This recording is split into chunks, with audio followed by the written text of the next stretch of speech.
Mohon Bapak ya, Ibu fokus di sini, barangkali sudah puluhan tahun ada yang keliru kita. Oke. Pertama, hadis riwayat Aisyah dulu.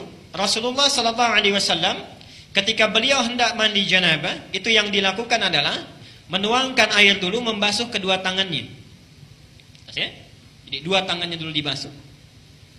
Kemudian setelah itu, ini gambaran umumnya, beliau berwudu seperti wudunya untuk sholat. Jelas sampai sini? Basuh tangan, berwudu seperti wudu untuk sholat. Yang ketiga, dari bejana yang sudah disiapkan itu, kalau kita mungkin gayungnya sudah ada, mengambil sebagian air, kemudian menyela-nyela rambutnya, diratakan dengan tangannya. Jadi tidak langsung menyiram air, Pak ya. Tidak langsung menyiram air, Ibu ya. Jadi yang pertama ingat, air diambil untuk basuh tangan kita dulu. Yang kedua apa? Berwudu seperti wudu untuk salat. Sebentar Pak, itu lewat hadis Maimunah. Oke, saya sampaikan bagian pertama dulu. Nanti diperinci di Maimunah binti Al-Harith. Yang kedua apa? Berwudu dulu. Yang ketiga apa? Menyela-nyela kepala atau rambut ya, rambut kita. Yang keempat, kemudian mengambil air, membasuh, menyiramkan di kepala keseluruhan. Belum ke sini dulu. Belum ke badan ya. Saya ulangi pelan-pelan. Satu, mencuci tangan. Kedua, berwudu seperti untuk sholat. Ketiga, menyela-nyela rambut, meratakan keseluruhan. Keempat, menyiram rambut keseluruhan di kepala. Setelah itu, baru disiramkan secara keseluruhan. Jelas sampai sini? Disiramkan secara keseluruhan menggunakan sabun dan seterusnya. Ini gambaran hadis yang pertama yang umum sifatnya. Oke? Baik. Coba kita lihat.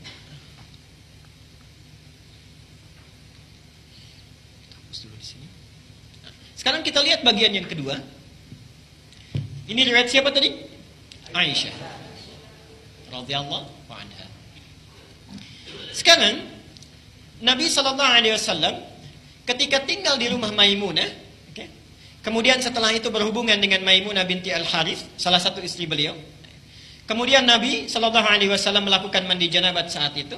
Hadisnya diriwayatkan oleh Maimunah dari Abdullah bin Abbas. Abdullah bin Abbas di Al-Bukhari nomor hadis 265. Perhatikan. Sebentar, saya menyimpang dulu pelan-pelan. Ibu masih ingat Bapak kisah Ibnu Abbas itu? Anaknya usia berapa tahun?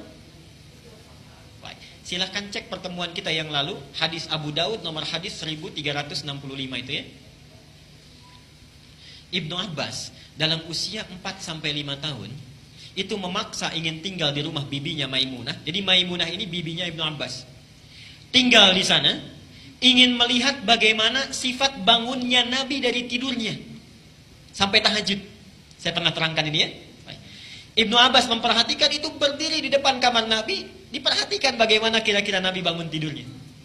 Sampai kemudian tahajud, diajak beliau untuk menunaikan tahajud. Ternyata tidak berhenti sampai di situ.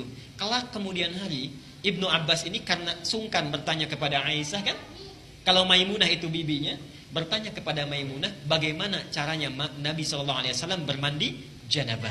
Disinilah muncul bagian yang kedua yang lebih terperinci. Satu, kata Maimunah, Nabi SAW bila hendak beliau bermandi janabah, perhatikan, satu, mengambil air dengan tangannya, okay. Lalu kemudian mencuci kemaluannya dengan tangan kirinya. Okay. Nah, kalau Bapak tadi sampaikan, kalau ingin cari referensinya, itu bukan riwayat yang Aisyah, tapi riwayat Maimunah binti Al-Harith. Ini bagian yang pertama. Yang kedua, hampir mirip dengan yang tadi, menyela-nyela bagian rambutnya. Okay. Bagi perempuan, ada dua cara. Boleh diikat, dikepang. Karena Maimunah itu juga pernah diikat, dikepang. Langsung bertanya pada Rasulullah, ya Rasulullah, apakah saat mandi perlu aku uraikan rambutku? Kata Rasulullah, tidak perlu. Cukup kamu guyur semuanya itu, dan bila telah merata, sah mandimu. Jelas ya? Baik. Kemudian setelah diratakan, lebih baik kemudian bisa diuraikan. Setelah itu selesai, kemudian diguyur. Selesai sampai sini. Baru kemudian berwudu seperti wudu layaknya sholat. Tapi kaki belum dibasuh. Kaki belum dibasuh. Saya ulangi. Ambil air, basuh kemaluan dengan tangan apa? Kiri. Setelah itu menyela-nyela kepala, Setelah itu ambil air, kan?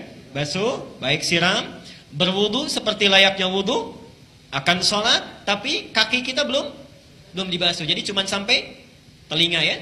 Baik. Setelah itu siramkan secara keseluruhan, terakhir setelah selesai baru cuci kaki. Jelas sampai sini? Nah, ini bisa ditemukan di Al-Bukhari nomor hadis 265. Nah, dari sinilah kemudian ulama menggabungkan kedua hadis ini, dibuatlah susunan yang lebih lengkap. Pas ya? Baik, jadi dari yang pertama kalau kita gabungkan dua hadis ini, pertama mengambil air, cuci tangan dulu, riwayat Aisyahnya. Setelah tangan dicuci kemudian mencuci kemaluan. Setelah itu selesai, ada yang terlewat tadi. Kalau di zaman Nabi, setelah mencuci kemaluan, dibasuh dengan air, lalu Nabi menepuk-tepukan ke tanah atau ke tembok. Ya. Itu maksudnya menghilangkan barangkali sebagian kuman-kuman yang masih menempel. Sifat tanah kan bisa menghilangkan, karena dulu belum ada sabun seperti sekarang. Kalau bapak ingin ikut, ibu ingin ikut sunnah Nabi, ikuti dengan cara yang cerdas. Jangan setelah dibasuh, tempel-tempelkan ke tembok begini. Cukup pakai sabun, dicuci dengan sabun. Saya ulangi dari awal. Tangan dibasuh dulu, basuh kemaluan, kemudian cuci dengan sabun. Setelah itu sela-sela kan? Baik ya, sela-sela, basuh kepala keseluruhan, berwudu seperti layaknya untuk sholat sampai kakinya.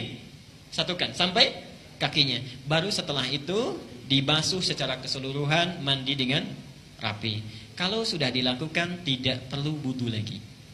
Ya, tidak perlu wudu lagi. Ada sahabat bertanya, ya Rasulullah, apakah saya perlu setelah mandi janabat itu berwudu kembali?